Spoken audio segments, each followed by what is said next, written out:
दिग्गज fund manager प्रशांत जैन का मानना है कि स्मॉल कैप और मिड कैप स्टॉक्स की पिटाई जारी रह सकती है। उन्होंने कहा कि लार्ज कैप स्टॉक्स में लंबा टाइम करेक्शन आ चुका है, लेकिन छोटे और मझोले शेयरों की मुश्किल खत्म नहीं हुई है। जैन 3P इन्वेस्टमेंट मैनेजर्स के फाउंडर और सीईओ हैं। उन्होंने 14वें सालाना एआईबीआई कॉन्फ्रेंस में 15 जनवरी को ये बात कही।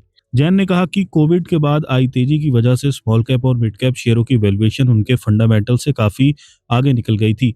उन्होंने ये भी कहा कि अगर पूरे मार्केट की बात की जाए तो एडजस्टमेंट प्रोसेस अभी पूरा नहीं हुआ है। उन्होंने कहा, मेरा मानना है कि ये स्पेस अब भी महंगा है, इसलिए इसमें टाइम और प्राइस दोनों करेक्शन देखने को मिल सकता है।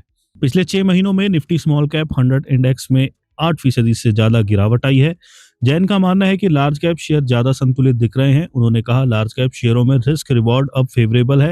हालांकि ये अभी सस्ते नहीं है, लेकिन इनकी वैल्यूएशन ठीक है। उन्होंने कहा कि अगले 3 से 5 सालों में मार्केट के प्रमुख सूचकांक का रिटर्न सामान्य रह सकता है। उन्होंने कहा कि अगर 3 से 5 साल की बात की जाए तो निफ्टी रिटर्न शुरुआती डबल डिजिट यानी 11 से 12% रह सकता है। उन्होंने कहा कि लंबे समय तक खराब रिटर्न निवेशकों के धैर्य की परीक्षा लेने वाले हैं। उन्होंने कहा, अगर 5 सालों तक आप मुनाफा नहीं कमाते हैं तो फिर आपको काफी निराशा हो सकती है।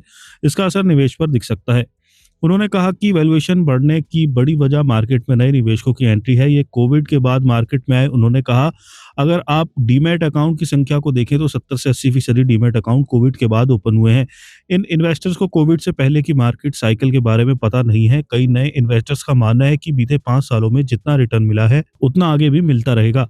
जीडीपी के बारे में जैन ने कहा कि इस बात की उम्मीद कम है कि नॉमिनल जीडीपी लगातार 11 से 12% तक बनी रहेगी। हालांकि इंडस्ट्रीज के बीच कंपटीशन बढ़ रहा है। प्राइवेट इक्विटी और प्राइमरी मार्केट से काफी कैपिटल आ रहा है। इसका मतलब है कि मार्केट प्लेस में प्रतियोगिता बढ़ेगी। इसका मतलब है कि किसी सेक्टर में मार्जिन बढ़ने की काफी सीमित गुंजाइश है। आईपीओ को लेकर इन्वेस्टर्स की दीवानगी के बारे में उन्होंने कहा कि निवेशकों को लिस्टिंग गेन्स और शॉर्ट टर्म गेन्स के पीछे नहीं भागना चाहिए। आपको आईपीओ में ठीक उसी तरह से निवेश करना चाहिए जिस तरह सेकेंडरी मार्केट में निवेश करते हैं। उन्होंने कहा, आईपीओ मार्केट में आपको मौका चूकने का डर नहीं होना चाहिए। प्राइमरी इश्यूज के मामले में इंफॉर्मेशन के लिहाज से इन्वेस्टर्स हमेशा नुकसान में रहते हैं, इसलिए उन्हें बिजनेस की सस्टेनेबिलिटी और सही वैल्यूएशन पर फोकस करना चाहिए।